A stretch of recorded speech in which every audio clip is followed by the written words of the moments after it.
오늘은 요한계시록 3장 14절부터 22절의 말씀을 통해서 라오디게아 교회에 대해서 여러분에게 말씀을 전하려고 합니다. 이 라오디게아 교회는 하나님께서 요한 사도에게 보여줬던 7개의 교회에서 제일 마지막 교회인데요. 이 라오디게아 교회는 이 교회 터도 그렇지만 위치적으로도 굉장히 좋은 위치였습니다. 분지입니다. 그러니까 차가 지금 올라가면 언덕길로 올라가서 그 다음에 평평한 넓은 분지가 보입니다. 그러니까 그 당시에 외적으로도 보호되는 그 지역이었고요. 그 다음에 양을 키우기가 굉장히 좋은 지역이었습니다. 그래서 여기서 양을 키워서 가죽으로 또 수출도 하고 무역도 활발했던 지역이었고요. 그 다음에 모두가 풍성했습니다. 그래서 못 먹고 사는 사람들 또 힘든 사람들이 별로 없을 정도로 풍성한 누리고 사는 사람들이 모였습니다. 아까 보셨지만 중앙 광장에 물 수로가 쫙 나오는데 그 당시에 물이라는 것은 생명일 뿐만 아니라요, 불을 상징했습니다. 내가 물을 자유롭게 먹고 물로 씻고 물을 떠갈 수 있다는 것은 굉장히 부한 그런 삶을 산다는 것이죠. 그게 중앙 광장에 그냥 물이 쫙 넘칩니다. 그래서 누구든지 물을 가까이 접근할 수 있었다는 거죠. 그 분지에서도요. 그 다음에 건물들도 호화롭지만 그 당시에 사는 그 사람들이 굉장히 윤택한 삶을 살았습니다. 그러니까 우리가 오늘로 말하면 굉장히 신앙생활하기 좋은 터 같죠. 자유롭게 신앙생활하는데도 누가 방해하지 않고 또 내가 세상에서 먹고 사는데도 어렵지 않고 그 다음에 또 사람들에게 교회를 소개하기도 부끄럽지 않고 이런 아주 풍성한 은혜를 누렸던 교회가 이 라오디게아 교회입니다. 그런데 하나님의 평가는 역겹답니다. 토해버리고 싶답니다. 과연 왜 그랬을까? 오늘날 우리 현대 발전된 도시에 가면은 교회도 아주 아름답고 사람들도 아주 자유롭게 신앙생활하고 교회 건물도 아주 화롭고 아름다워요. 그러면 우리가 하나님의 은혜를 자랑하죠. 우리는 복음을 잘 전해서 이렇게 많은 사람들이 예수를 믿는다고 자랑할 만합니다. 그런데 혹시라도 하나님이 오늘날 우리의 성도들의 모습을 보시고 역겹다 그렇게 말하면 어떨까요? 내 토해버리고 싶다. 만약에 그렇다면 우리가 무엇이 잘못됐는가를 한번 평가해볼 필요가 있지 않습니까? 오늘 이 라오디게아 교회가 우리에게 그런 주는 경고가 굉장히 큽니다. 라오디게아 교회는요, 에베소에서 동쪽으로 한 140km 정도 있었고, 그 다음에 그 전에 있던 빌라델피아 교회 아래 동남쪽으로 한 160km 지역에 있는 그 지역이었습니다. 그러니까 북쪽으로 올라가기도 좋고 동쪽으로 서쪽으로 가기도 좋은 요충지입니다. 그래서 이 지역은 발전할 수밖에 없는 그런 지역입니다. 이 지역이 나중에 지진으로 인해서 흔들려서 지금은 이제 살지를 못하고 그 옆으로 도시가 옮겨갔는데 그냥 유적을 그대로 남기고 옮겨간 겁니다. 흔들린 거죠. 우리가 오늘날 도시가 굉장히 화롭고 아름답잖아요. 근데 만약에 하나님께서 지진으로 한번 흔들어 버리면 어떡할까요? 거기에 다시 재건할 수 있겠습니까? 재건할 수도 없을 겁니다. 왜냐하면 짓는데도 그만한 돈이 들었지만요, 그것을 다시 허물고 다시 재개발한다는 게 돈이 몇 배가 되는 거죠. 그러니까 오늘날은 화로운 도시의 이면성이 있습니다. 이 도시가 100년, 200년 후에는 과연 어떻게 유지가 될까? 오늘날 세계에서 가장 발전된 도시라고 하면 어디냐면 뉴욕입니다. 미국의 뉴욕이요. 뉴욕에 가보면 우리가 보기 겉으로게 마천루가 보이고 거창하게 보이니까 뉴욕은 진짜 화로운 것만 보이는 것 같죠. 걸어가다 보면 빌딩과 빌딩 사이를 보면요, 굉장히 오래된 200년이 넘은 건물들이요 이렇게 보여요. 그리고 건물들이 굉장히 노후가 돼서 굉장히 어떤 면으로는 사람들 살기가 어려운 지역들이 있습니다. 슬럼화된 지역들이 곳곳에 있습니다. 그러나 전체적으로 볼 때 밖에서 보면 뉴욕 그러지만 그 빌딩과 빌딩 사이를 지나다 보면은 굉장히 오래되고 그 다음에 누추한 그런 건물들도 많고 위험한 건물들도 많습니다. 이처럼 건물이라는 게 생명이 있듯이요, 그런 건물의 생명도 있지만 하나님이 자연재해를 통해서 흔들어 버리면 사람이 살 수 없습니다. 이 라오디게아 교회가 그런 형편이었는데 과거에 영광이 있었고 과거에 굉장히 화려한 도시였으나 그들이 살기는 좋았고 부를 누리고 산 도시였으나 그 당시에 하나님께서 요한 사도에게 경고하셨습니다. 너희가 차지도 덥지도 않으면 내가 토해버리겠다. 무슨 말일까? 영적인 의미입니다. 오늘날 우리 성도들이 그런 경고를 받는다면요, 우리가 경각심을 가지고 우리 자신을 한번 돌아봐야 되지 않을까, 그런 생각이 듭니다.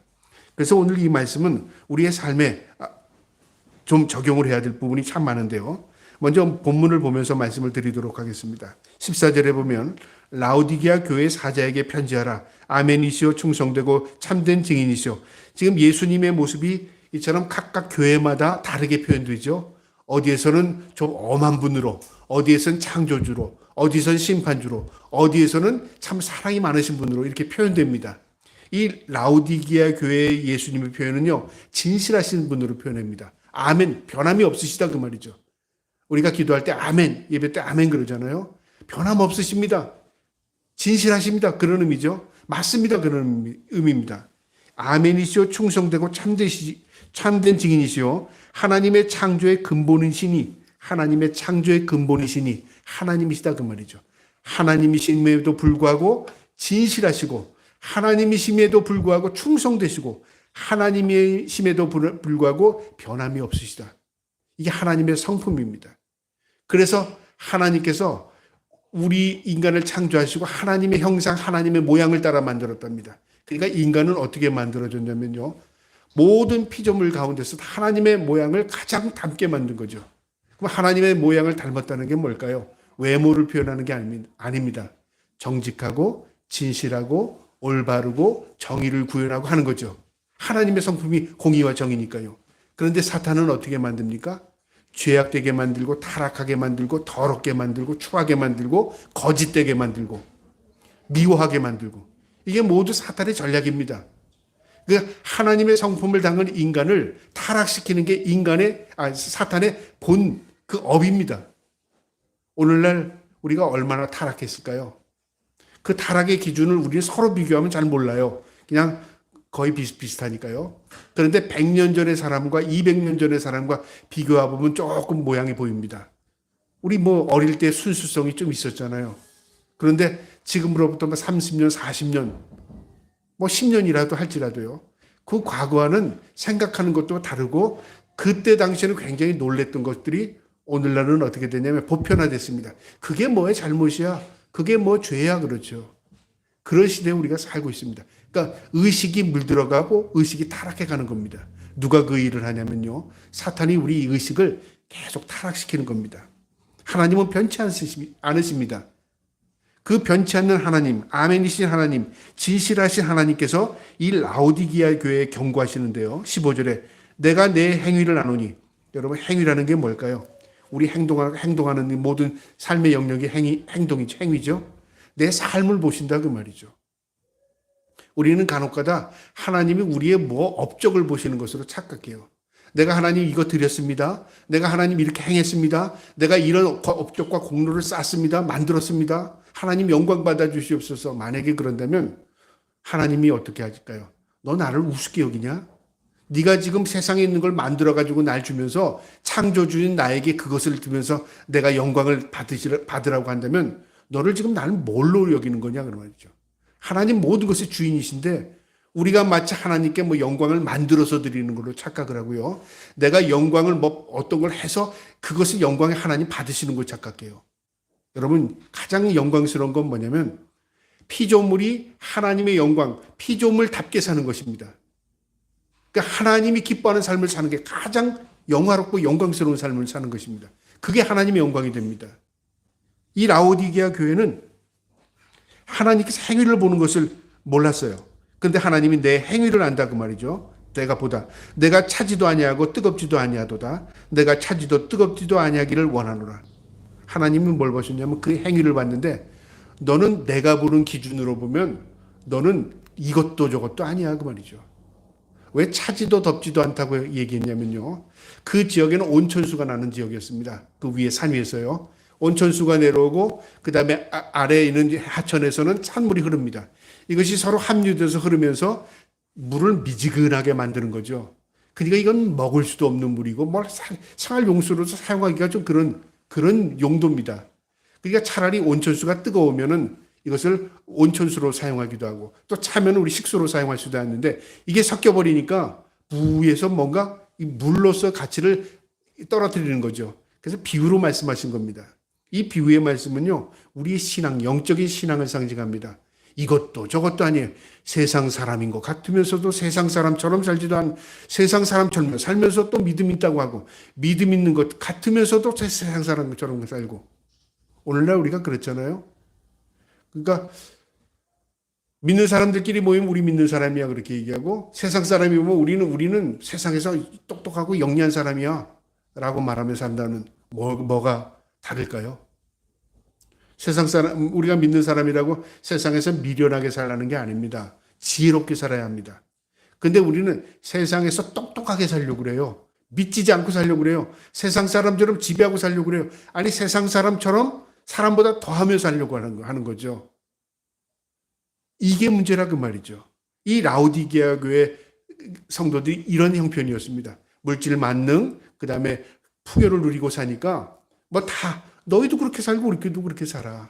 그러다 보니까 어떻게 해요? 세상화된 겁니다. 세상에 동화되어서 사는 거예요. 그러니까 주일날 하나님 앞에 예배를 드리지만 세상에 나가면 그들과 구별할 수 없는 상태인 거죠. 세상 사람들이 어떻게 할까요? 좋아하죠. 아, 너희 뭐 믿음 너희 마음대로 신앙생활해. 너희 우리하고 참 친근하게 지내. 우리나 너희나 뭐가 구별돼. 그러니까 의식이 구별되지 않기 때문에 세상 사람들이 편해하는 겁니다. 어쨌든 이 라오디게아 성도들이 그런 겁니다. 그래서 하나님 보시기에는 역겨운 거죠. 그러면서 16절에 내가 이같이 미지근하여 뜨겁지도 아니하고 차지도 아니하니 내 입에서 너를 토하여 버리리라. 하나님께서 극단적으로 말씀하십니다. 토하여 버린다. 이게 뭐 역겹다 그 말이잖아요. 하나님이 역겨워하는 신앙을 가지고 있다 그 말이죠.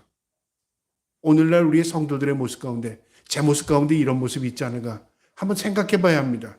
하나님 당신이 역겨워하지 않은가? 간혹가다 목사로서 생활하면서 이게 맞나? 저도 이제 목회를 이제 앞으로 이제 은퇴할 때를 바라보면서 생각해 보니까 내가 지나온 생활들을 살아보면서 목회의 방향 이게 맞았나? 과거에 이제 목회를 시작할 때는요. 아, 목사님들이 참 외부적으로 보면 거룩한 모습을 보면 나도 저 모습을 좀 닮아야지. 기도도 나 저렇게 해야지. 그 다음에 좀 예배도 저런 식으로 좀 드려서 성도들에게 은혜를 입혀야지. 라는 생각을 한 적이 있습니다. 그런데 시간이 지나가면서 무슨 생각을 하냐면 저게 본질이 아닌데 생각이 드는 거예요. 제가 좀 말소리가 빠릅니다. 경박하다고 제 아내가 그런 얘기를 하는데 여보 좀 말소리 좀 천천히 해. 제가 뭐 알아듣질 못하겠어. 제 성질이 그런 걸 어떡합니까? 제가 성격이 급하니까 말도 빨리빨리 나가는 거죠. 하고 싶은 말은 많은데 그걸 또 고체 시간에 해야 되니까 말이 빨리 나갈 수밖에 없고 그러면 내가 사람들에게 내 모습으로 은혜를 끼칠 게 없다. 할 수 없는 거죠 뭐. 그러나 뭐가 중요하냐? 아, 내가 하나님의 말씀을 온전히 전해야지. 그 마음만 갖게 된 겁니다. 그러다 보니까 좀 능숙한 것도 없고 좀 부족한 것도 많고 하지만 본질을 찾기 시작하니까 아, 내가 좀 위선자가 되면 안 되겠구나. 내가 거짓된 것을 추구하면 되지 않겠구나. 내가 본질보다는 껍데기를 추구하면 안 되겠구나. 그런 생각이 자꾸만 드는 거예요. 앞으로 내가 남은 이 목회 기간 동안에 좀 더 본질을 찾아야 되겠구나. 그런 간절한 마음이 있지만 뭐 그게 제 결단 갖고 되는 건 아니지만 하나님의 은혜가 없이는 그렇게 될 수 없지만요. 어쨌든 그런 마음입니다. 그런데 이 뜨겁지고 차지도 않다는 게 뭐냐? 우리가 생각해 뜨겁다고 그러면은 항상 어떻게 생각하냐면요. 남들이 보기에 열심히 뜨거운 거로 생각해. 열정. 좀 열정을 가져라. 그런 말 하죠. 열정. 그래서 신앙도 열정으로 생각해요. 좀 소리내고 기도해. 좀 열심히 봉사해. 좀 열심히 충성해. 다 거기다 갖다 맞히잖아요. 이 말이 틀리다는 말이 아니라요. 왜 교회에서는 거기다 갖다 다 초점을 맞힐까요? 그럼 세상 일 다 그만둘까요? 제가 극단적으로 얘기하는 겁니까? 열심히 통성하고 열심히 기도하고 열심히 하면은 그걸 뭐라고 얘기할까요? 종교생활 열심히 하면 하나님 거기다 종교의 하나님이라 기뻐하실까요? 여러분 우리가 생각을 해야 됩니다. 하나님은 종교적인 하나님이 아닙니다. 그래서 기독교를 사실 어떤 면으로만 하면 종교라고 말하기가 좀 맞지 않습니다. 기독교는 종교가 아닙니다. 종교는 인간들이 섬기고자 신을 만들어낸 것이지만 기독교는 하나님입니다. 우리가 그 하나님을 만난 겁니다. 그분이 우리를 불러주신 겁니다. 우리가 하나님의 은혜를 입어서 모여서 하나님을 찬양하게 된 거죠. 종교라기보다는 뭐죠? 하나님의 본질을 알게 된 겁니다. 그런데 종교라는 바운다리에 넣어서 그냥 불교, 천주교, 또 마음에 믿는 이슬람교 이런 테두리 안에 우리를 그냥 넣어서 종교라고 기독교라는 이름을 하지만 엄밀히 말하면 성경에서 말하는 것은 종교가 아닙니다. 우리는 하나님의 피조물로서 하나님을 안 겁니다. 그래서 하나님의 기쁨으로 살아가려고 모인 성도들이 예배하면서 하나님의 기쁨이 되는 거죠. 그러면 어디서 기쁨이 될까요? 교회 안에서요? 열심을 통해서요? 아닙니다. 가까운 데서부터 찾아보세요. 가정에서 교인이 돼야죠. 가정에서. 부모로서 자녀들로부터 교인이 돼야 되잖아요. 그 다음에 사회에서 내 직장에서 내가 그리스도인이 돼야 되잖아요. 세상 가운데 그리스도인이 돼야 되잖아요. 그래야 하나님께서 우리를 통해서 빛과 소금으로 우리를 통해서 영광을 받으시지 않습니까? 너희는 세상의 빛이라. 너희는 세상의 소금이라 그랬어요. 세상 가운데 빛이 되고 소금이 됩니다. 너희는 그리스도의 편지라고 말했습니다. 세상 가운데 예수 그리스도를 전파하는 겁니다. 무엇으로요? 내 행위, 내 삶을 통해서. 그걸 의미하는 겁니다. 그런데 우리는요, 종교화되기 시작하면요, 교회 안에 고립됩니다. 이단들의 특징은 다 종교화되어 있습니다. 그리고 그들은 비밀스럽게 종교 생활을 합니다. 그래서 이단이 자기의 문을 활짝 엽니까? 교회가 은밀해지기 시작하면 종교화되는 겁니다. 그렇게 되면 어떻게 될까요? 비밀이 많아지는 집단은 어떻게 될까요? 타락하기 쉽습니다. 그래서 교회의 타락은 뭘 보면 아냐면요, 그 교회가 돈을 어떻게 쓰냐 보면 압니다. 건물이 계속 올라가니까 교회는 좋은 교회다. 아까 라오디게아 교회 봤죠? 정말 좋은 교회입니다. 지금도 좋은 교회인데 그때 당시에 비교할 수 없는 좋은 교회입니다. 아마 성지순례하면 그런 교회 가서 진짜 하나님의 영광이 여기 있다. 그럴 정도로 좋은 교회입니다. 그런데 하나님이 역겹다고 말하죠. 오늘날 우리가 착각하는 게 바로 그겁니다. 겉으로 보기에 호화롭고 그 다음에 아름답고 그 다음에 뭔가 비싸고 뭔가 윤기가 나면 참 부흥됐다 좋다고 그렇게 보죠. 하나님 그거 보시지 않는다 그 말이죠. 본질을 보시오. 너희 진짜 교회 맞아? 너 기업 아니야? 라고 본다면 어떻게 될까요? 우리가 착각한 거죠. 하나님이 우리에게 그렇게 말씀하시지 않았습니다. 그래서 성경의 고약에 보면 다윗이 진실한 마음으로 하나님 내가 하나님의 성전을 짓겠습니다 그랬습니다.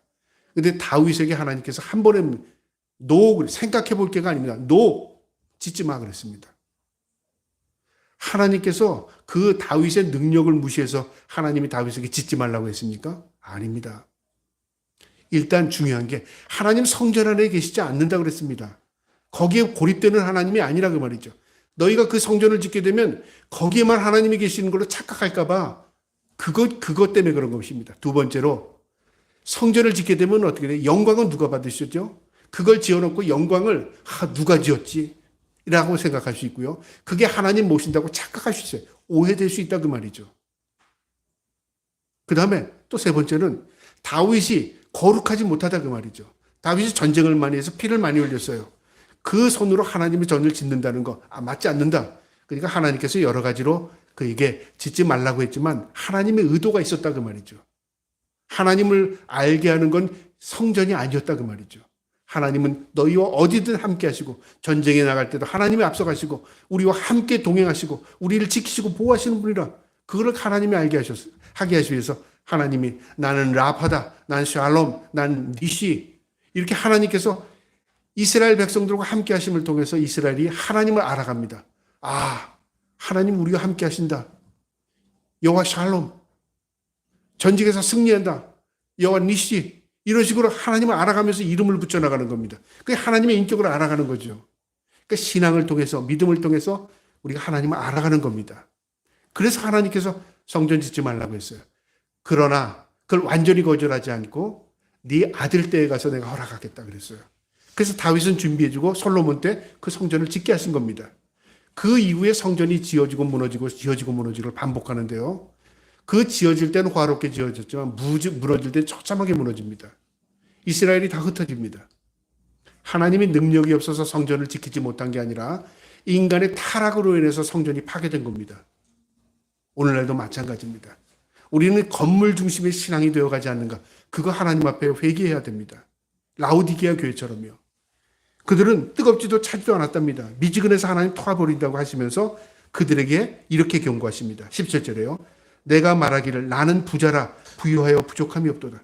이 라오디게아 교회 성도들이 뭐라고 말하냐면 착각하는 거죠. 나는 부자야. 부족한 거 없어. 우리 종교적인 기독교인으로 말하면 나는 은혜를 많이 받았어. 나는 은사가 넘쳐. 나 하나님 앞에 복을 많이 받은 사람이야. 나인 너희들하고 달라. 나는 3대째, 5대째 신앙인이야. 나 하나님 앞에 축복 많이 받은 사람이야. 사람은 부럽죠. 부러운 겁니다, 사실은요. 그런데 하나님이 만약에 보시면서 너는 참 어리석어. 너는 가난해. 너는 영적으로 어두워. 너는 참 비참하구나. 내가 보기엔 너무 불쌍해. 만약에 이렇게 본다면 어떡할까요? 내가 착각하고 있는 거죠. 하나님 보시는 것과 내가 완전히 달라요. 나는 지금 영적으로 큰 은혜를 입었다고 생각하고 은사가 많다고 생각하고 모태신앙이라고 생각하고 나는 천국 갈 사람이라고 너희는 다 못 가도 난 천국 간다고 생각하고 나는 그래서 목사라고 생각하고 만약에 이런다고 생각한다면 어떡할까요? 넌 진짜 착각하는구나. 저 목사로서 가득하다. 그런 착각할 때마다 하나님이 깨닫게 해줄 때가 참 많아요. 너 그러니까 목사 시킨 거야. 넌 목사 아니었으면 너 세상에서 타락해. 그래서 목사 시킨 것 같아. 은혜요, 은혜. 붙들고 있어요. 하나님 나는 왜 꼼짝 못하게 이렇게 만들었죠? 그렇게 말. 너 그게 은혜야. 너 만약에 자유로우면 너 세상 사람보다 더 앞서갈 것 같아. 그래서 이게 은혜구나. 매인 게 은혜구나. 사도 바울이 하나님의 손에 매인 게 은혜라고 고백할 처럼 매인 게 은혜구나. 내가 하나님의 은혜 없이 살 수 없는 거. 울타리를 주신 게 은혜구나. 은혜예요, 은혜. 우리 근데 그렇게 생각하지 않죠? 자유로운 게 은혜라고 생각하고 내 멋대로 사는 게 은혜라고 생각하고 많이 누리고 사는 게 은혜라고 생각하고 높은 지대에 올라가는 게 은혜라고 생각해요. 이 착각을 완전히 다 뒤집어 주는 게 지금 이 말씀입니다. 하나님께서 뭐라고 말씀하시죠? 나는 부자입니다. 부족한 게 없다. 너희 그렇게 생각하지? 하나님 하나 그러나 내 곤고함과 여기 곤고하다는 게 뭘까요? 형편없어 그 말이죠. 처지가 참 딱하다. 너 형편이 처지가 참 딱하구나 그 말이죠. 하나님 보시기에 애처롭게 보이는 겁니다. 왜 애처롭게 보이냐면요. 본질을 못 찾은 거예요. 만약에 한국교회가 본질을 못 찾았다면 하나님 참 딱하구나. 너희 교회도 많이 짓고 성도도 많다고 말하고 너희가 지금 열심으로 신앙생활하고 하는데 너희 본질을 못 찾구나. 너희 형편없구나. 만약에 하나님께서 그렇게 얘기하시면 어떡할까요? 우리가 헛다리 짚은 거죠. 그 다음에 또 하나님께서 뭐라고 해요? 가련한 것과 가련하다는 게 뭐냐면 가엾고 불쌍하다 그 말이죠. 부모가 없는 자녀 가엾고 불쌍합니다. 그 다음에 내 힘으로 살아갈 수 없는 인생 불쌍한 거죠. 하나님 보시기에 참 불쌍한 겁니다. 스스로가 지금 어디로 가는지를 모르고 있는 거예요. 불쌍하다. 너 가련하구나. 너 가난하다. 그렇게 말합니다. 가난한 건 뭐 도움이 없이는 살 수 없는 걸 말합니다.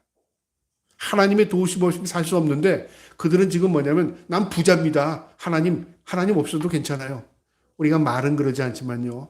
오늘날 신앙생활 하는 사람들 가운데 하나님 없이도 살 수 있다고 하는 사람들이 얼마나 많은지 몰라요. 왜 그러냐면 내가 세상 보니까 돈이 있지, 어떤 권력이 있지, 내가 하고 싶은 거 다 하니까. 그러니까 천국 갈 때만 필요한 거예요. 그것도 가봐야 한다고 생각하는 거죠.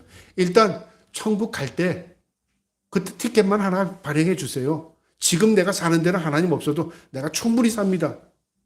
만약에 말은 그러지 않고 그렇게 생각하고 있다면요. 참 하나님 보시기에 뭐라고 생각해요? 너 참 불쌍하구나.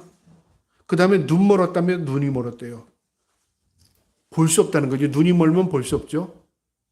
세상은 잘 봅니다. 그런데 하나님의 것을 보지 못해요. 저는 이런 생각을 해봤습니다. 나이가 들면 시야가 굉장히 좁아지고 눈이 어두워집니다. 저도 지금 이렇게 눈을 뜨고 보면 여러분들이 흐릿흐릿하게 보여요. 그래서 안경을 떠야 이걸 쓰고 그냥 앞에는 안경을 못 쓰니까 흐릿흐릿하게 보입니다. 그래서 하나님 눈을 밝게 해주세요. 제가 목회하는 동안은 좀 성경을 좀 볼 수 있게 해주세요. 그런데 어느 날 나에게 그런 생각을 해요. 너 세상 것 좀 덜 보라고 하는 거야. 이제 볼 거는 뭐냐면 좀 더 영적인 걸 바라봐라. 그러실 것 같아요.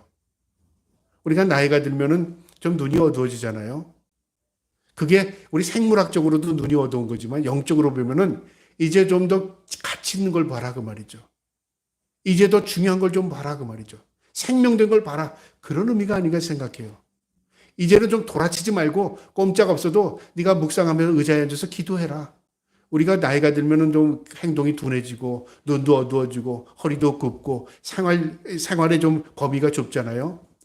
그건 뭐냐면 내가 갈 천국을 지금 바라보는 겁니다. 아, 내가 좀 힘들고 좀 연약해도 내가 항상 소망 가운데 하나님 두고 살아야지. 그리고 연약해야 가고 싶은 데가 있을 거 아닙니까? 천국에 가면 모든 게 자유로워지니까.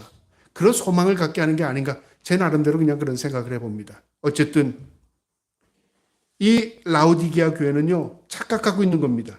부자다, 부족한 게 없다 그랬는데 하나님 보시기에는 너는 참 불쌍하구나. 넌 가련하구나. 너는 가난하구나. 너는 보지도 못하는구나. 그러면 볼 수 없다 그 말이죠.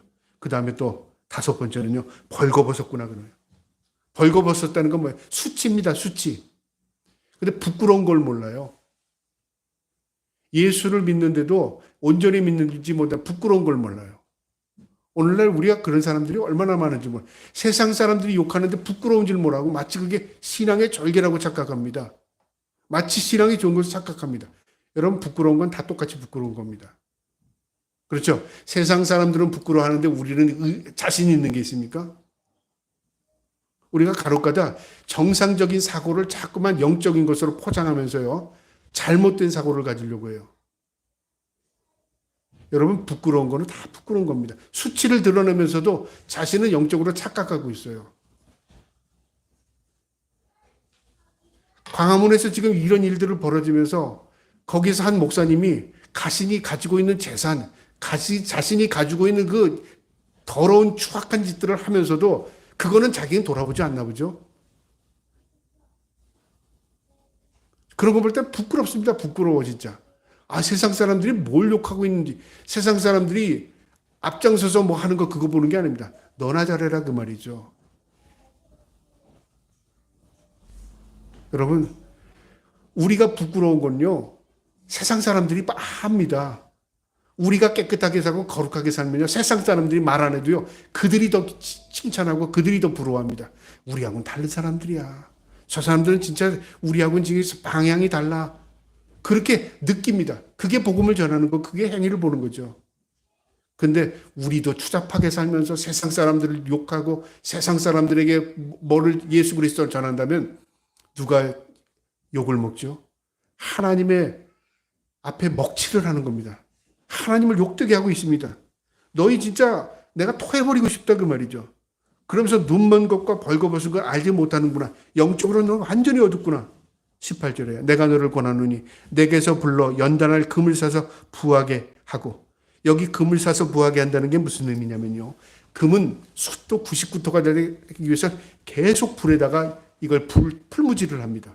그래야 순금이 됩니다. 이 순금이라는 거는 연단을 통해서 믿음을 온전케 해라 그 말이죠. 그래서 하나님께서 우리에게 시련을 주시는데요, 이 시련은 미워서 주시는 게 아니라 나를 나되게 하시기 위한 은혜입니다. 이 땅에서 좀 적게 주시는 것, 이 땅에서 좀 부족한 게 은혜입니다. 사실은요. 이 땅에서 나를 한계를 정해주신 게 은혜입니다. 근데 우리는 그렇게 생각하죠. 항상 나보다 좀 나은 사람하고 비교합니다. 저 사람은 더 많은데요. 저 사람은 권력을 가졌는데요. 저 사람은 나보다 더 행복하게 사는 것 같은데요. 사도 바울이 뭐라고 말하냐면 하나님의 은혜를 통해서 내가 자족하는 걸 배웠답니다. 만족을 알게 된 겁니다. 무엇으로 만족하게 돼요? 하나님이 나와 함께 하신, 내가 하나님의 은혜 속에 있는 것, 하나님이 나를 놔두게 하신 것, 그걸 깨닫게 된 거죠. 금을 사서, 그러니까 순수한 진리, 믿음으로 살라 그 말이죠.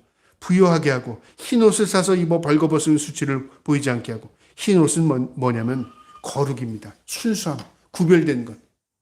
내가 하나님 앞에 갈 때 무엇 입고 가죠? 거룩을 입고 갑니다. 이게 하나님이 주신 흰 옷입니다. 그러니까 흰 옷이 되려면 매일 빨아야 됩니다. 그러니까 매일 우리가 회개하며 살아야 되는 거죠. 매일 내 자신을 돌아보는 겁니다. 우리는 때로는 남의 옷은 빨면서 내 옷이 취해진 건 몰라요. 그래서 우리 주님이 하신 말씀 있죠. 네 눈에 들보는 보지 못하고 남의 눈에 있는 티끌을 본다고. 내 옷은 안 빨고 남의 것만 빨고 있어요. 지금 우리나라가 그런 시점이 아닙니까? 옳고 그름을 떠나서 남의 것만 계속 하고 있어요. 남의 것만 계속 지적하고 있어요. 하나님께서 뭐라고 말씀하시면 그거에 관심 갖지 않아요. 그 안에서 그리스도인들이 어떻게 사는가를 보는 거죠. 근데 우리는 항상 어디에 젖어 사냐면 비교하면서 살아요. 너보다 내가 낫고, 나라 사랑은 너보다 내가 더 사랑하고, 그 다음에 내가 더 공의롭고 의롭고. 하나님 뭘 보시는데요? 어떤 나라에서든지 하나님께서 보시는 자가 있어요. 공산 국가에서도 하나님이 의로운 자를 찾으십니다. 멸망하는 곳에서도 하나님의 의인 10명을 찾으십니다. 그 의인은 바로 하나님 앞에 구별된 거룩한 백성입니다. 흰 옷을 입은 백성을 찾는다 그 말이죠. 근데 우리는 그걸 생각하지 않죠. 하나님께서 흰 옷을 준비하랍니다. 수치를 보지 않게 하고 안약을 사서 눈을 발라보게 하라. 안약. 그 당시에 안약이 참 발달했는데요. 이 지역에서 안약들이 많이 났던 것 같습니다. 그러니까 안약이라는 표현을 하는데 이 영적인 의미죠. 보지 못하니까 네 눈을 고치기 위해서는 안약을 넣어서 보지 못하는 걸 밝게 봐라 그 말이죠. 영적인 의미입니다. 여러분 우리가 뭘 봐야 되죠? 하나님 말씀 보고 깨달아야죠. 뭘 봐야 되죠? 하나님의 뜻을 봐야 됩니다. 뭘 봐야 되죠? 앞으로 하나님께서 우리 어떤 길로 인도하시는 걸 봐야 됩니다. 영적인 안목입니다. 다 영적인 것은요. 그러면 영적인 것은 기도하고 막 울부짖어야 하나님 보여주십니까? 아닙니다, 여러분. 물론 그렇게 해서도 보여주는 경우도 있지만요. 이미 성경이 우리의 길과 나침판이 되어주셨습니다. 성경을 통해서 하나님 메시지를 주셨어요. 말씀이 우리에게 살아나면요. 우리가 깨달음을 돼요. 아, 그건 내가 갈 길 아니네. 그건 아니네. 그 구별이 되는데 성경은 읽어놓고 행동은 다르게 한다면 어떻게 될까요? 완전히 이율배반적인 삶을 사는 거죠. 성경은 우리의 길입니다. 길. 나침판입니다. 이 성경대로 산다는 게 쉽지 않습니다. 그러나 우리가 몸부림쳐야 되는 거죠. 그래서 너희가 안약을 써서 눈을 밝게 하라. 그렇게 경고하시면서 19절에 물은 내가 사랑하는 자를 책망하여 징계하노니. 여러분 이게 하나님의 메시지입니다. 사랑하기 때문에 내가 이 얘기하는 거야. 그 말이죠. 마치 부모님이 자녀에게 내가 사랑하기 때문에 너 그렇게 얘기하는 거다. 내가 사랑하기 때문에 너 야단치는 거야. 그 말입니다. 사랑하지 않으면요. 우리하고 관계없으면 말하지 않습니다. 구원받아야 할 백성이기 때문에 하나님 말씀해 주시는 겁니다. 세상 사람들을 하나 갖다 하나님께서 데려놓고 너 이렇게 살아라 이렇게 해서 얘기하지 않습니다. 이미 하나님께서 제시해 주셨고 구별했었습니다.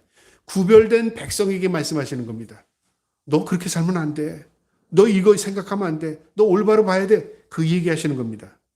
볼지어다. 그러면서 하시는 말씀이요. 열심을 내라. 책망을 하여 징계하노니 그러므로 내가 열심을 내라. 회개하라. 여기서 열심은요. 종교생활 열심히 하라는 의미가 아닙니다. 내 삶의 행위를 열심히 고치고 회개하라는 말입니다. 회개하라. 하나님 내가 오늘도 죄악 가운데 있었습니다.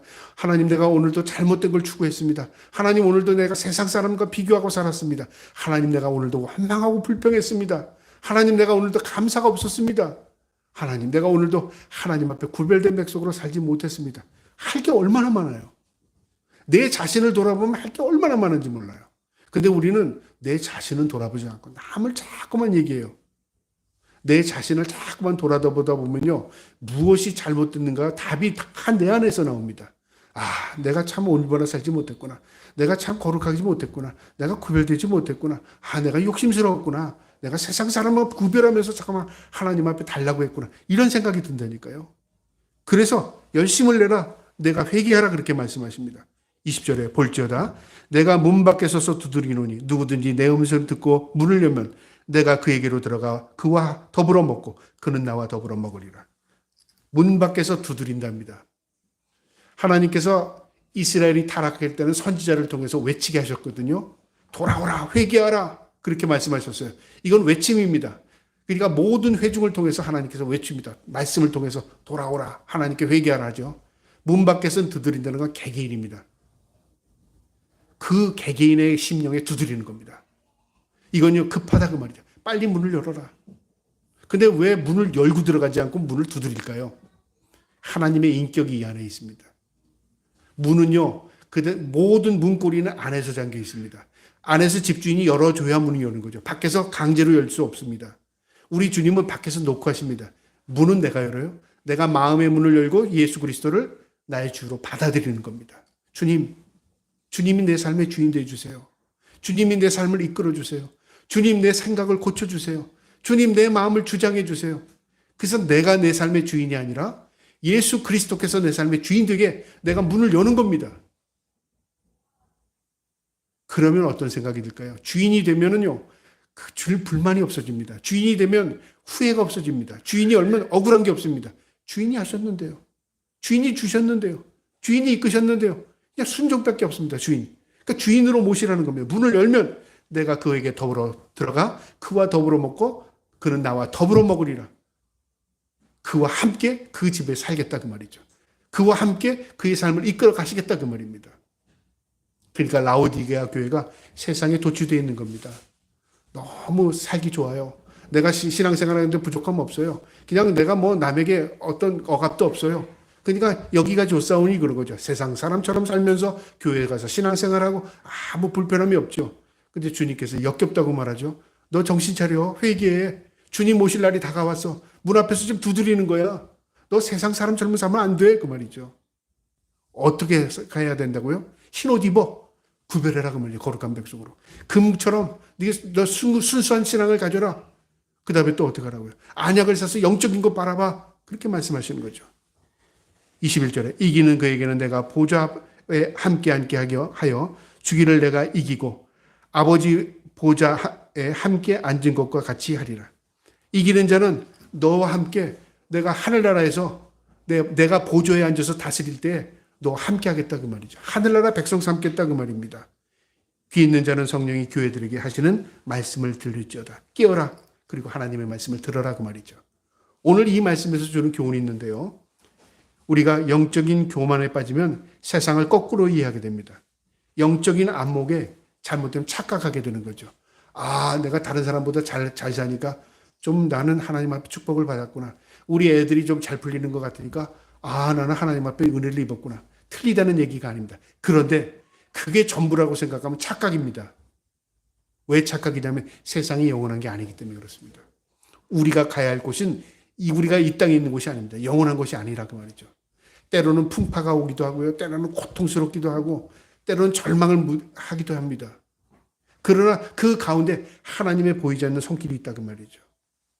나는 부자라. 나는 부족함이 없다 그랬죠. 너는 곤고해. 넌 가련해. 넌 가난해. 눈 멀었어. 벌거벗었어 그러잖아요. 그러니까 우리가 항상 거꾸로 생각할 필요가 있습니다. 아, 저 사람이 지금 뭔가를 추구하는데 잘못된 거 아니나? 우리 자녀들이 뭔가를 추구하는데 저건 잘못된 게 아닌가? 그걸 알아야 됩니다. 그래서 부모가 영적일 때는 자녀들에게 야, 너 물질적으로 살지 마. 너 행복이 그게 전부가 아니야. 뭐 행복하지 말라는 게 아니라 너 그렇게 살다가는 나중에 하나님께서 너 그 잘못되고 너를 가르쳐 주실 때 네가 아픔이 더 크다. 그러니까 네 인생이라는 게 부모한테 보고 배워라.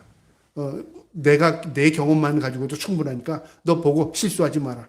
이렇게 교훈을 줄 필요가 있다 그 말이죠. 여러분 우리가 세상을 바라볼 때 항상 시야로만 바라보죠. 눈, 안목, 이 육안으로만 바라보지 말고요. 영적인 안목으로 때로는 거꾸로 바라보시기 바랍니다.